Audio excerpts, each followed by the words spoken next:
इस तरफ और इस तरफ के बीच की दो भाई के बीच की दूरी 6 फीट है, ठीक है। अब आपको इधर से इधर कूदना है, कोशिश करोगे क्या? करोगे तो जाओगे, 10,000 फीट गहरी खाई है वो, तो कोशिश करोगे, इरादा करके कूदोगे कि नहीं मुझे तो उधर कूदना ही है ना। तो कोशिश करने वालों का कुछ नहीं होता, आपको पक्का इरादा, पक्का संकल्प, संकल्प से भी कुछ नहीं होता, दृढ़ संकल्प उठाना पड़ेगा, है ना। कल इतनी बातें हमारे बीच में हुई, वो सब का पालन आप करेंगे। अभी तो उसको मैंने विस्तार से समझाया ही नहीं, आज फिर हम थोड़ा डाइट के ऊपर बात करेंगे, भोजन के ऊपर बात करेंगे, तो विस्तार से मैंने समझाया ही नहीं। अभी तो कल एक आउटलाइन दी थी, ठीक है।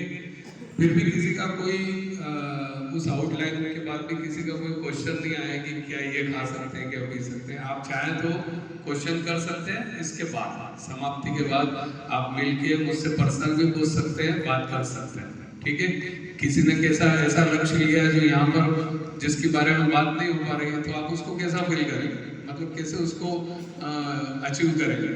क्योंकि जब तक आपके पास कोई एक्शन प्लान नहीं होगा, जैसे मुझे करोड़पति बनना है, तो क्या घर बैठे बैठे बन जाऊंगा कि मैं एक्शन प्लान बनाऊंगा कि मैं ये दुकान खोलूं, मैं ये बिजनेस करूं तो बनूंगा ना। तो कोई ना कोई एक्शन प्लान नहीं होगा, तब तक हम लक्ष्य हासिल नहीं कर सकते, ठीक है।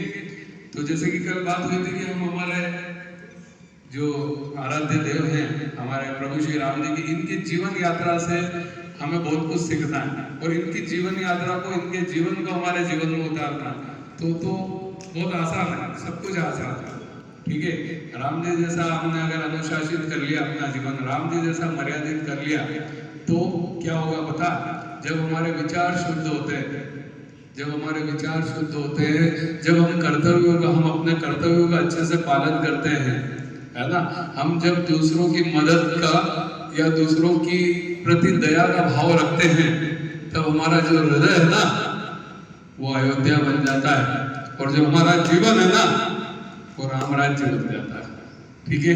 तो ये चीजें उतारना पड़ेगी। अब राम राज्य के बारे में जैसे बात चली है, तो मैं थोड़ा सा आपको 3-4 मिनट में संक्षिप्त में बताऊंगा राम राज्य क्या था। समझो तो सही इसको, तो अपन समझेंगे कि यार राम राज्य बोलते हैं बस अपन के राम राज्य आ जाए, राम राज्य हो जाए, है ना। पर राम राज्य क्या था, इसके बारे में किसी ने पढ़ा, समझा? केवल अपने को इतना मालूम है कि राम राज्य के टाइम दूध की नदियां बहती थी, है ना, बस इतना थोड़ा बहुत किसी को पता है। लेकिन थोड़ा सा संक्षिप्त में अपन राम राज्य को समझे। हमारे मतलब अगर राम राज्य की बात करें तो ये कोई ऐतिहासिक कालखंड नहीं है, ये मानव सभ्यता के सबसे उच्चतम स्तर का प्रतीक है। अगर मानव किसी समय में सबसे बेस्ट जिया, सबसे बढ़िया जिया है, तो वो राम राज्य का टाइम था। और तुलसीदास जी ने इसकी इतनी बढ़िया व्याख्या की है रामचरितमानस में। तुलसीदास जी ने केवल 3 वर्ड में बताया इसको कि देहिक, देविक, भौतिक, तापा।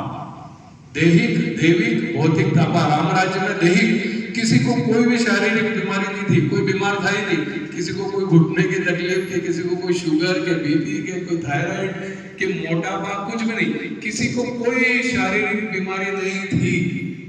अस्पताल ही नहीं होते थे, अस्पतालों की जरूरत ही नहीं होती थी, वैद्य डॉक्टर कुछ नहीं होते थे। क्यों? क्योंकि किसी को कोई शारीरिक कष्ट नहीं था। अच्छा, और कोई अल्पायु में भी नहीं मरता, सब अपनी पूर्ण आयु प्राप्त करके जाते थे। सब जितनी आयु 100 है तो 100 करके जाएंगे, जो भी उस समय की आयु रही है, सभी पूर्ण आयु को प्राप्त होते थे राम राज्य के समय। तो देहिक, देविक, किसी तरह की नेचुरल कैलामिटीज नहीं थी उस समय। कोई अकाल नहीं होता था, कोई बाढ़ नहीं आती थी, कोई भूकंप नहीं आता था, कोई अति वर्षा नहीं होती थी, कुछ भी नहीं, सब कुछ सामान्य होता था। प्रकृति भी पूरा साथ देती थी। पता है क्यों देती थी? प्रकृति क्यों साथ देती थी? प्रकृति भी बोलती है, पता है? प्रकृति भी अपनी सारी चीजों को, अपने व्यवहार को समझती है। प्रकृति कैसे साथ देती थी, इसको समझने का प्रयास करते हैं कि जब राजा अनुशासित हो, जब राजा मर्यादित हो, राजा मर्यादित हो, प्रजा भी मर्यादित हो, राजा अनुशासित हो, प्रजा भी अनुशासित हो, सबके विचार शुद्ध हो, सब मर्यादित हो, तब पता है क्या होता है? प्रकृति भी उनका साथ देती है, क्योंकि किसी तरह का कोई अत्याचार नहीं है, कोई अन्याय नहीं है, तो प्रकृति भी विरोध नहीं करती। प्रकृति ने उस समय पूरा साथ दिया, जितनी वर्षा की जरूरत होती थी उतनी वर्षा होती थी, पेड़ पर खूब फल फूल लगे होते थे, सारा धन धान्य भरा हुआ था, कोई भी गरीब नहीं होता था। जो भौतिकी की बात करें कि दैविक हो गया, कोई नेचुरल कैलामिटीज नहीं, फिर आता है भौतिक कि किसी कोई भी व्यक्ति गरीब नहीं था, सबके पास संसाधन थे, सब कुछ बढ़िया था। ये राम राज्य के समय था कि किसी के भी पास कोई कमी नहीं थी। क्यों? क्योंकि सब अनुशासित थे, सब मर्यादित थे, सबके विचार शुद्ध थे। कहते हैं ना, राम राज्य मतलब ये नहीं है कि चूंकि हमारे प्रभु श्री राम भगवान थे इसलिए राम राज्य हुआ। राम राज्य केवल चमत्कार का परिणाम नहीं है, राम राज्य परिणाम है डिसिप्लिन का और मर्यादा का। इस वजह से राम राज्य उस समय स्थापित हुआ था। तो जब राजा मर्यादित हो जाए, राजा चरित्रवान हो जाए, जब राजा अनुशासित हो जाए और प्रजा भी हो जाए, तो धरती पर स्वर्ग उतर कर आ जाता है। ये राम राज्य के समय की बात थी। कोई किसी तरह का मतलब कहते हैं ना, चोरी चकारी नहीं थी, जेलें खाली पड़ी रहती थी। क्यों? क्योंकि सब अपना काम ईमानदारी से कर रहे होते। आप सोच के देखिए, कल्पना करके देखिए कि कैसा राम राज्य रहा होगा।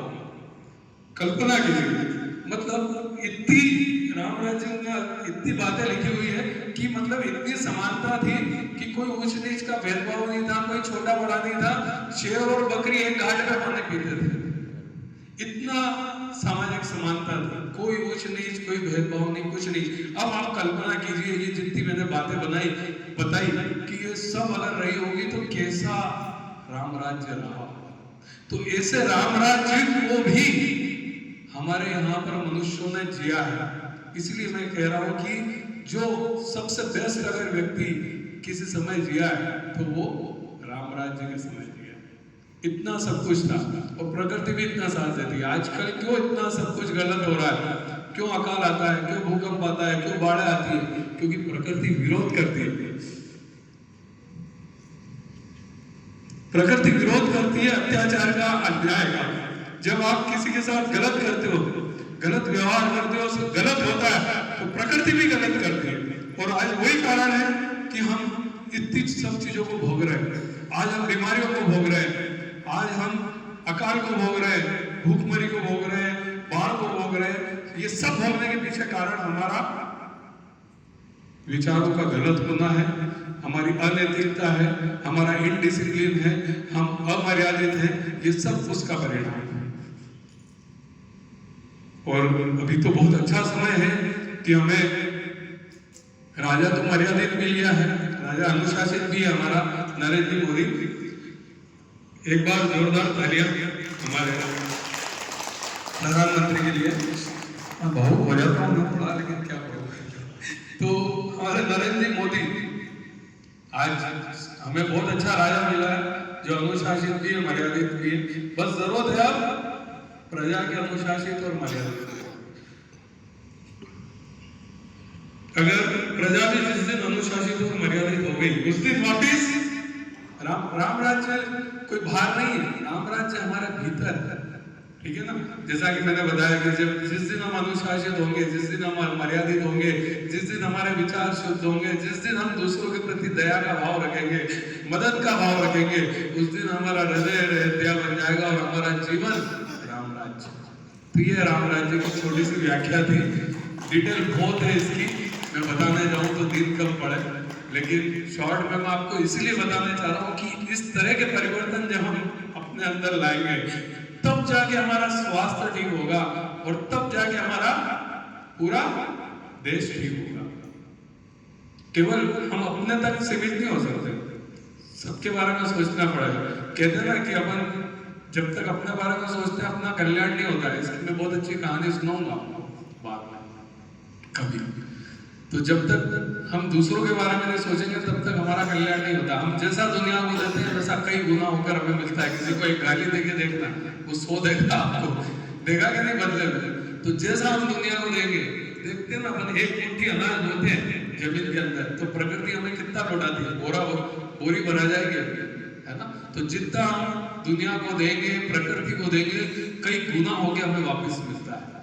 यही प्रकृति का सिद्धांत है। तो जो भी दे आज के बाद किसी को भी दे तो सोच समझ के देना, क्योंकि वो कई गुना होके मिलना। अच्छा देंगे तो अच्छा कई गुना मिलेगा, पूरा देंगे तो तैयार रहना, आज नहीं तो कल मिलेगा जरूर। ठीक है, तो ये रामदास जी की बात है, हमें राम जैसा